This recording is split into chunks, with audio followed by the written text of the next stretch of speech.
So this is the deck I use with Lawrence Livermore.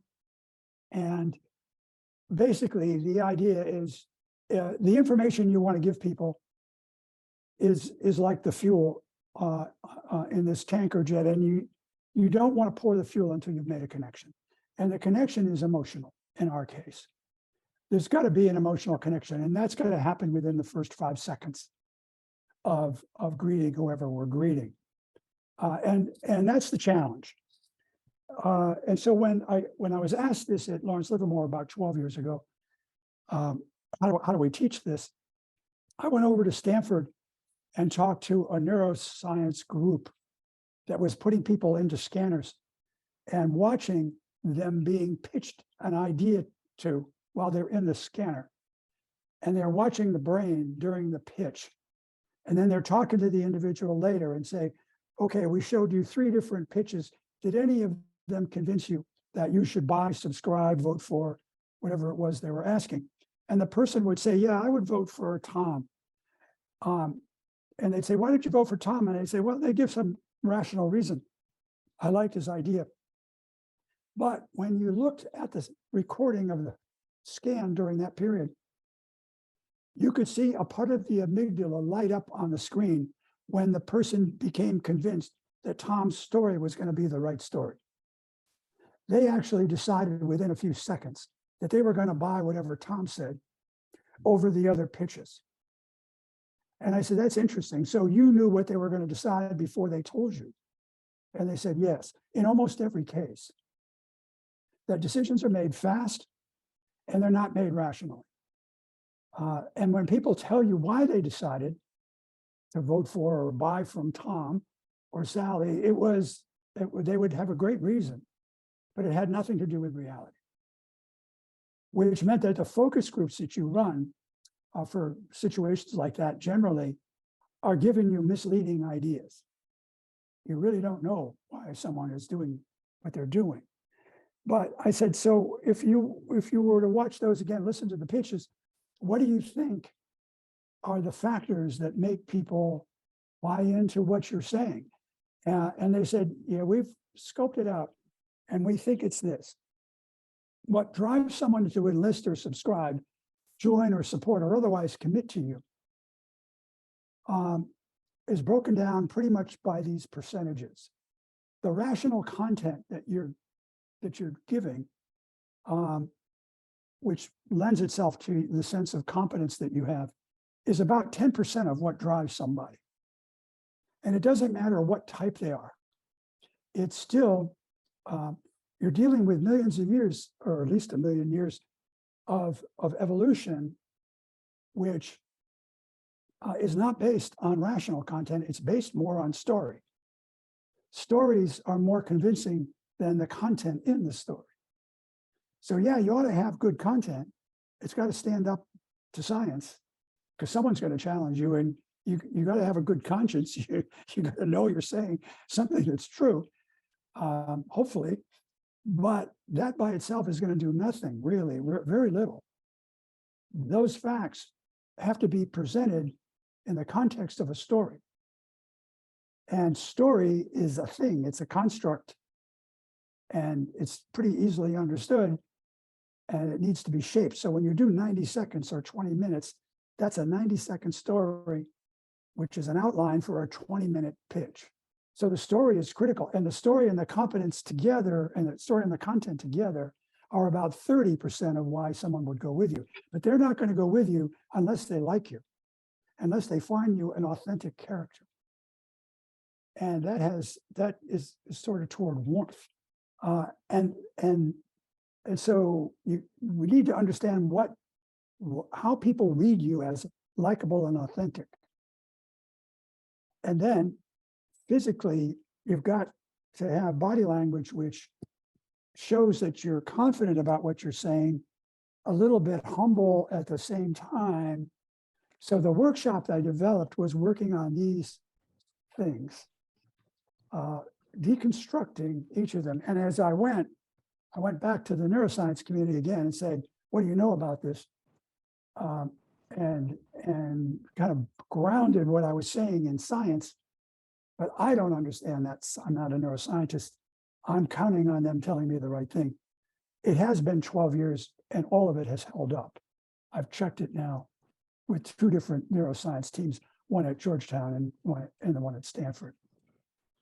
So any thoughts or questions on that? I think to me, it's a good step. If you understand this, it understands where to go with orientation and training and reminding yourself of what you're going to be able to do. Bob, yeah, I have a question for you actually that sort of links to an assumption that we have behind an approach for the mission that Peter mentioned, the communicator network. And it relates to, I think the idea it's called homophily, right? Is that part of, I guess, that likability, authenticity, attractiveness relates to whether or not your audience is on some level part of the same identity group as the speaker. And one of the things that we're interested in doing is, rather than us anticipating how we would talk to particular audiences, we want to recruit people to come and tailor their own presentation so that they can speak to their own network, so that they kind of come into the door with a certain amount of authenticity. And I wonder if you could speak to that element of it, and in your research and experience, how important it is for somebody to be part of that same identity group, however defined, whether it's engineers or people of a certain ethnic community or a certain religious community. But any feedback you give on that, and Peter, if you had any, follow-ups, because I referred to your project there. I think it's a wonderful question. It's called, what you're talking about, my word for that is mirroring. That when approaching somebody, I think the quickest way in is to mirror their body language, their posture, their demeanor. But you can't mirror them for too long without losing authenticity, because that may not be you. So the dilemma is you can't be them. And the more you try to be like them for a long period of time, the more inauthentic you are. So we actually practice approaching people and mirroring them for about a minute while you're doing that narrative, but then morph into yourself within a minute or two. So you don't shock them with your presence. And I think that works pretty well. Bob, could you elaborate? I'm just wondering how you do that, even that first 2 minutes authentically. And if you think that there is, back to the point where we would rather recruit a conservative college student to talk to conservative college students rather than us, framing it or thinking in the abstract what they might want to hear. I wonder how some of that initial part of being mirroring. Yeah, I don't think you need to do that. I've seen too many really authentic people crack all sorts of audiences all the time. And I do it all the time. I've had to do it all my life. And going back to the neighborhood days, I had an afro when we started, and I was a neighborhood organizer. But I had to go to the bank presidents and sell them. And what was I going to do? Dress up in a suit? I mean, no, that's not who I am. But when I walked into their room, I sensed the room and their demeanor 100%. I wasn't walking into the room thinking about what I was going to say. I walked into the room feeling who they are and how they're sitting and what their posture is. And I echo that. It's what an actor would do, actually. They practice that. And so to do that, I would have a scientist who's got a pitch in mind, walk up to I would set up somebody in the room who is looking very uptight, the way they're sitting. And I would say, okay, go approach that person in the chair next to them. And they'd be thinking about their pitch and their first line. They wouldn't be thinking about the person they're going to talk to. I said, no. Think about the person you're going to talk to. Be confident you're going to know what to say. You can bumble around for those first few words. Don't worry about that. Worry about being one with them physically in the room. Absolutely mimic their posture. If they've got their legs crossed, cross your legs. If they're turning somewhat sideways, turn somewhat sideways the other way. If they've got their arms folded, fold their arms. If they have a face that's toxic, you could have a toxic face for a minute. Just mimic it. And the question is, well, won't they see that? And no, they have no idea. They have no idea what they look like. They don't see it coming, and it's the most comfortable first minute you can have. But you can't stay that way because it isn't who you are. So just gradually shift your posture, start with a different facial expression. Don't worry about smiling. You start raising your eyebrows, get some vertical lines, horizontal lines going across your forehead. All the signals that you are someone they can trust. Then start using small gestures. They haven't used any gestures. You use gestures all the time. You use big gestures. All right, start with small ones, and then expand, and then back up, and then go to a whiteboard. Whatever it is you do, but don't come in waving your arms with a loud smile. But that's all you have to do. You don't have to be a conservative to talk to conservatives. You just have to be a little bit of them until you can be yourself. But we're talking a minute, 2 minutes. Go. That's really helpful, Bob. I really appreciate that. I was curious about preparation for presentations. And I think, I'm looking at these percentages and I'm thinking that 99% of what I do to prepare a presentation is on what you have as 10% of the impact. And what can we do in terms of a presentation to think about or prepare for those other big factors? So best practice, Peter, is 19 dry runs with a real audience before you go to one that matters. 19. That's how rote this has to be. And because and what we do at the lab on something that's important. So as you see Tammy Wall when she's on 60 Minutes, she took that seriously. Every major presentation she makes, she does 19, 20 rehearsals with a different 4 or 5 person audience, and she keeps within the time that she thinks she has. She does the presentation. She asks for feedback. What did you like about what I did? What would work better for you? And she doesn't argue. She just takes that feedback. She sleeps on it. The next day she does another one. Next day she does another one. So you have to get volunteer audiences to sit there, hear your pitch, and give you the feedback. They never have to criticize you, because some people don't like to criticize. You just say, what did you like? And what do you think I could have done that would have worked better for you? And that is enormously helpful. And that, in fact, is how TED Talks are rehearsed. They are 20 minutes long. I think they're down to actually 18. And they require 20 rehearsals. And there are people that spend $100,000 for a coach through those 20 rehearsals, if their company cares about the image they're presenting. Some of those talks, like Amy Cuddy, that's a 20 rehearsal, $100,000 talk that Harvard paid for. So this is not something you wander into. It just doesn't work that way. It doesn't take 100,000 hours, but it takes 20 rehearsals. We're here for you, Peter.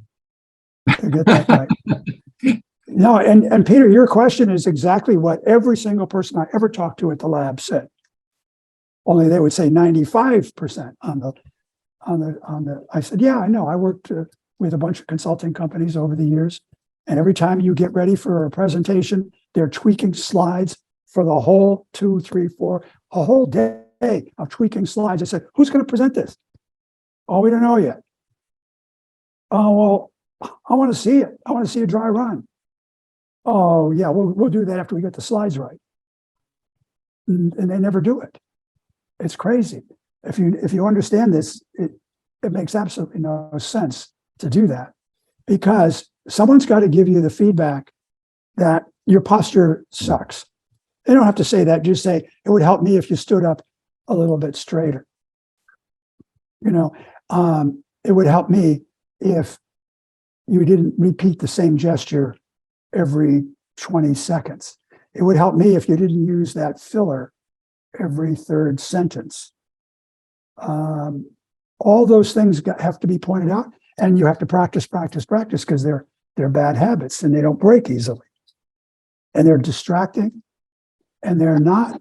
Every time you do something like that, those fillers, it takes away from your sense of confidence. I mean, you don't look like a person who's comfortable in your own skin.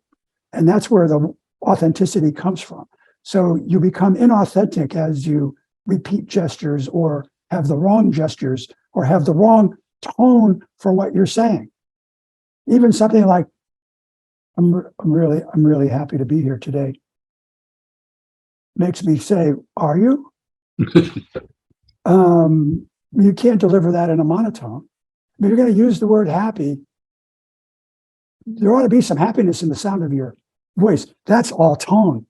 No, I'm happy to be here. I am happy to be here today. I think what you're doing is extremely important. And that's the way that line has to come out. It can't be, I'm happy to be here today. It's inauthentic.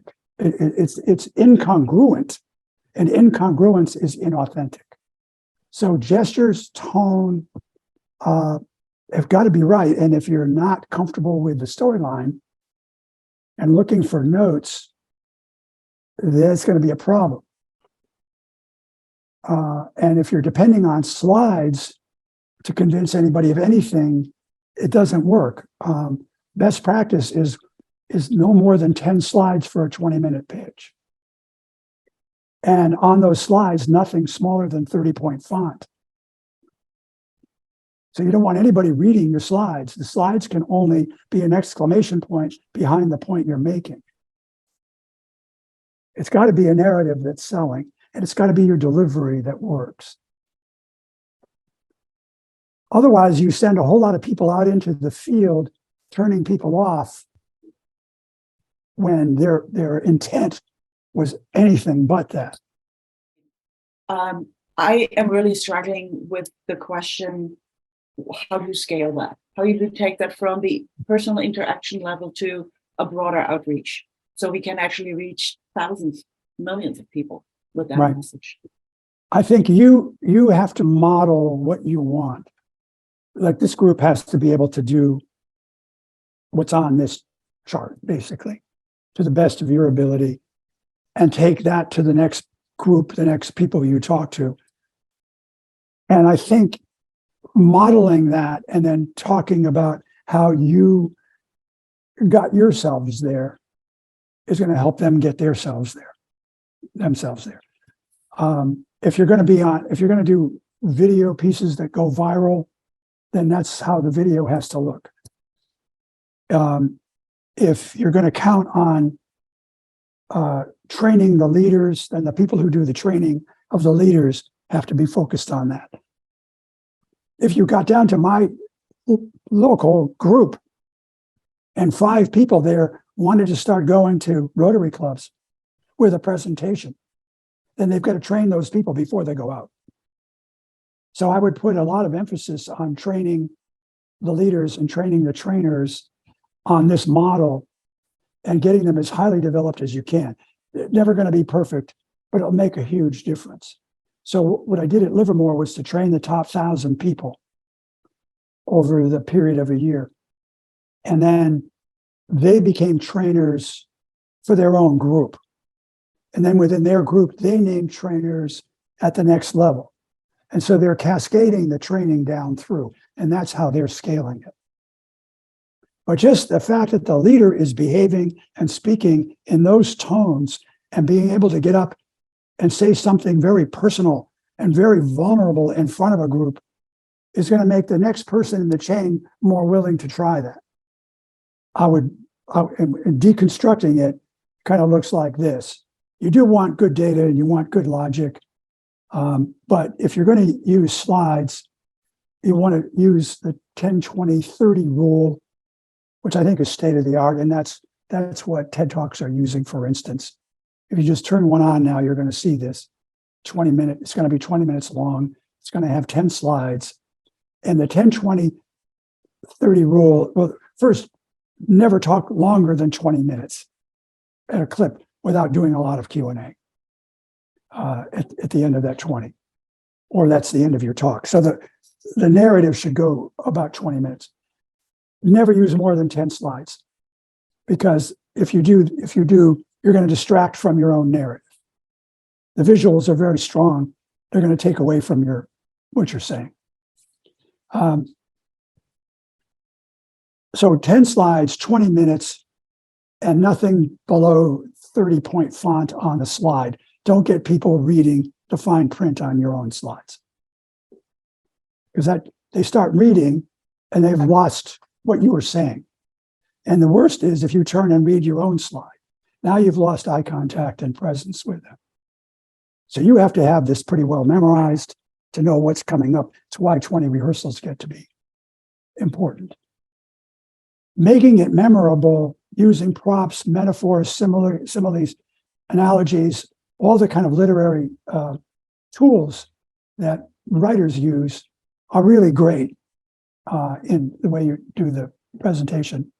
And then being clear, keeping your sentences rarely simple, drop all the qualifiers and drop the jargon. So I would never use the word sequestration. I find this other terminology for things that don't make people think about, well, what does that mean?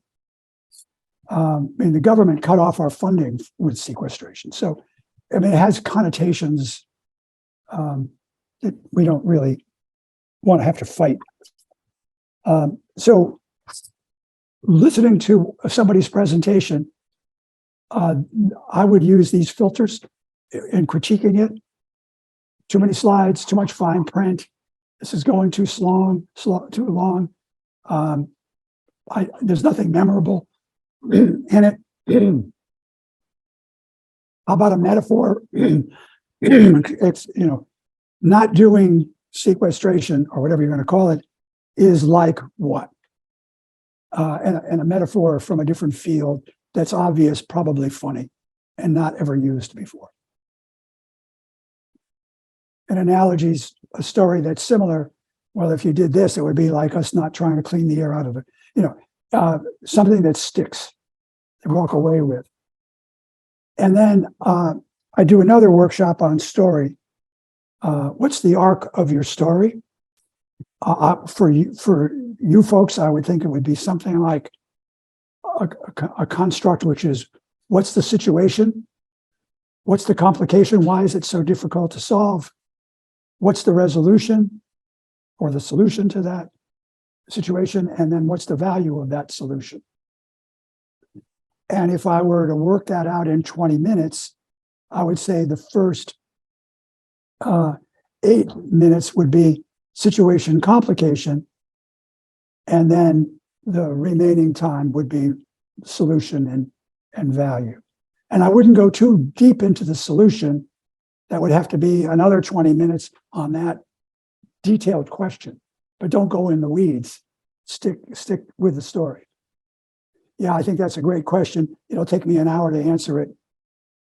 Let's set up another time, or see me after the meeting, right after the talk. I'd be happy to do that. Or let's get on Zoom and I'll give you something and you can record it and send it to everybody in the meeting.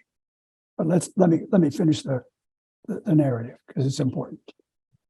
Providing a setting and character and details in your story that draw the listener in. So as you're following this arc, it's people and character and conflicts that are what people remember and what moves them.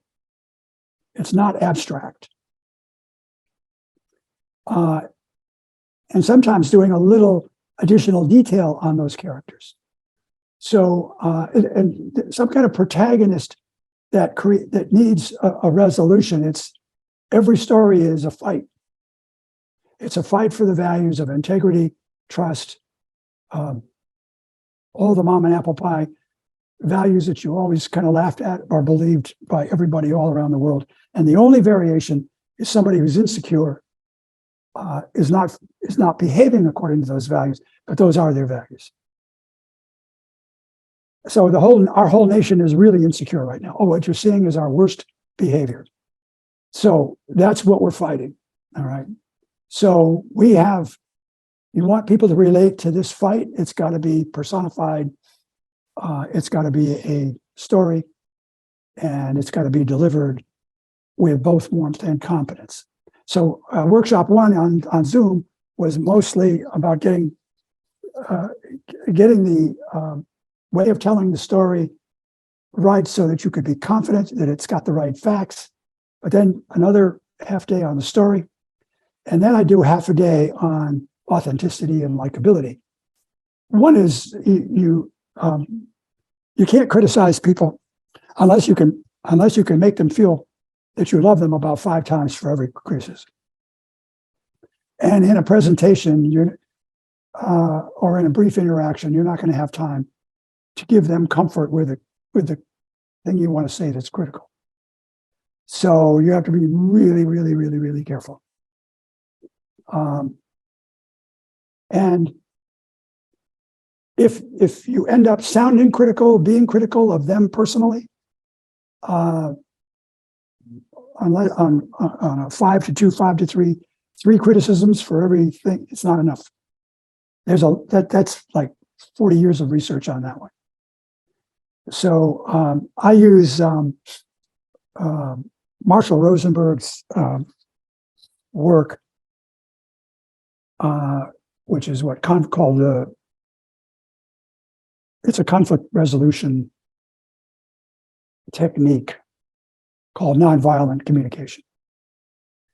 Emotional intelligence, you've got to have people that are level 4 of emotional intelligence, which is, I know how to get something constructive out of a group and the way the group is feeling.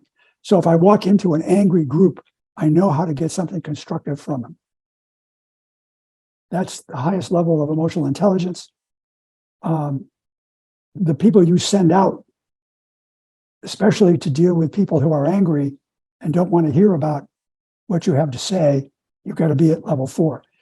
If you're talking to people who are pretty like-minded, then level 3 was probably enough. But everybody has to be at least level 2, that I know how to get something out of how I feel. When I get angry, I have to know what my trigger points are. Because if I walk into a group and they trigger me and I sound off and go nuts, then I've got to create a real problem. And I just can't send somebody out like that. And the most important thing, and the work, all the coaching I've done, the biggest moments for people that I've coached are these, that congruent emotions are the key to having physical presence. When your physical stance and facial gestures are congruent with what you're saying, people trust you quickly. If they're incongruent, if the tone of your voice, if your gestures, if your posture is not congruent with what you're saying, people automatically begin to distrust you. And no information is going to flow unless the trust is building. So my message to Lawrence Livermore and to all scientists and to all engineers who are doing anything significant is, you got to get this right, because you're doing things to the world, for the world, and possibly to the world, that you're going to be able to communicate in a way that's just extraordinary, that matches your scientific genius, or you're going to leave, or the world's going to go down a path that you did not anticipate. And so there's a bunch of stuff on authenticity and likability that kind of go back to what you were saying earlier about the preparation for a talk that you got, using an open face, not neutral or closed. A lot of scientists and mathematicians, particularly accountants, have learned to have a neutral face as the way they lead a conversation, because they don't want to give the impression that anything they're about to say has been swayed by emotion. They want the facts to be the facts, and they think they've got to present it in a way that presents that. But what they're doing is taking themselves out of the presentation. And you don't want them, if they're going to use another expression, It's got to be an open face that people trust, not a closed face. So a closed face is one, I don't know if you can see me very well. I'll get up closer, take my glasses off. A closed face, there's a glare there, let me get rid of it. Closed face is this. I bring my eyebrows down and it creates two vertical lines right over my nose. And so my eyebrows go like this. Now, it doesn't matter if I'm smiling or not. If my face up here is doing that, if I smile, I'm just diabolical. It's totally inauthentic. This is telling the listener how I feel. I'm angry. This is saying, but I'm trying to be nice. It doesn't work. I can't afford to get angry here. I got to know what my triggers are, because if I go like this, the conversation is shut down. If I stay neutral, I sound like a robot. I'm not going to get to anybody's heart, which is where I have to get. So what else is there? Well, there's open. Your eyebrows are up. Why do your eyebrows go up? Well, it's because you're enthusiastic, and that's what your body does when you get enthusiastic.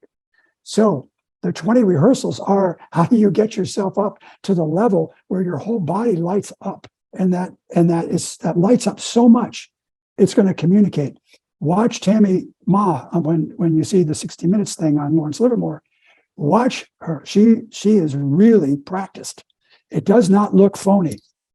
It looked phony the first few times she did it because she was not like that 10 years ago. And now she is fully like that. It is who she is. And you can tell it's who she is. You walk away from her 5-minute segment saying, that is one excited person. I like her. I don't know about this fusion yet, but if she likes it, maybe I could like it.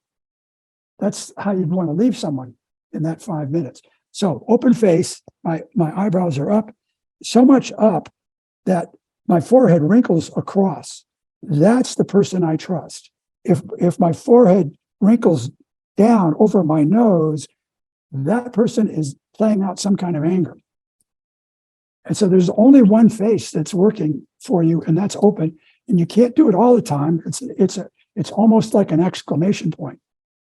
Newscasters, really good ones, not the local ones, but if you look at CBS or one of they've been trained to do it. It's now a part of them. They finish a sentence with a period, an exclamation point, and their eyebrows up. When you relax your larynx, you're saying, I'm comfortable in my own skin. I'm comfortable with what I'm saying. I like you. And so I can't do this talk uptight where my throat is tight.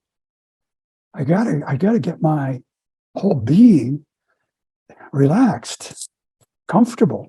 And I gotta keep it that way even when I'm under attack, or I'm gonna screw this up. The other thing I noticed a lot, so what I see a lot when scientists talk, they get really wrapped up, they go deep in the weeds, there's no narrative. It's a series of facts. So there's no narrative. It's done in a monotone. It's done with a neutral face. There's no personalization. There's nothing memorable. They've just taken all that out of it. And it works so much against them. It's really hard. And then the number one thing that the workshops that I do have done, no longer do, except this morning, sort of, is treat everyone as an equal. High status and low status people in the group have to be treated exactly the same way. And the way I think of it is a deck of cards. In a room, you've got kings all the way to twos.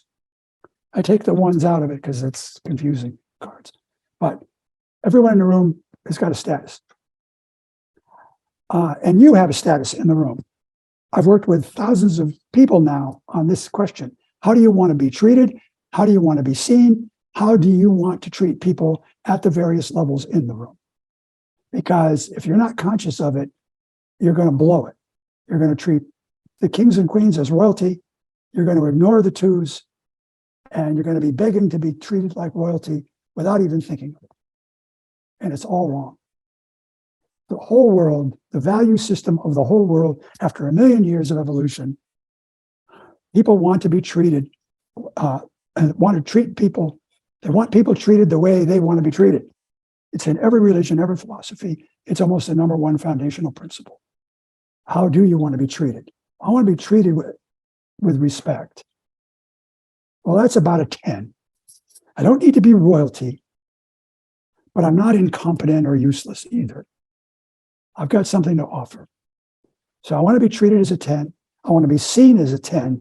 And I'm going to look at kings and queens and treat them not like kings and queens, because everyone else is going to get pissed off. I'm going to treat them like a 10. They may not be used to that. But every time I've gotten with a CEO and said, what's the biggest problem? The biggest problem is everyone's sucking up to me and I'm not getting the truth. So I said, no, okay, I'll treat you like a 10. And not with disrespect, because I'm treating everybody with respect, but I'm not sucking up. I'm going to do you a favor. And everyone in that room is a 10. I don't care what their job is, what their status is, how they look. I'm gonna look at them as much as I look at the person of high status. I'm going to talk to them with the same enthusiasm. I'm going to ask them questions. I'm going to look for them to see if they have anything to say. I'm going to treat them equally. And when I take a break and I go down to the cafeteria and I get some coffee, the cashier behind the coffee is going to get the same 10 treatment. How are you? Not how are you? Have a good, no, I'm going to look at them. I'm going to stop and take them in. I'm going to take a moment to hear them. The people around me are going to see that is how I do everything. I don't just do it in front of the room. That is just the way I do things. And that word carries everywhere. That story goes around. The CEO of Cisco, do you realize he had a 10-minute conversation with the cashier, the janitor? I saw that. That story flies because it's so unusual and it's so likable. And it says, well, if he expects that of himself, I'm not afraid to do that myself here as a leader. So that is the essence. But I'm excited about what you're doing, and I'll do anything I can to help out.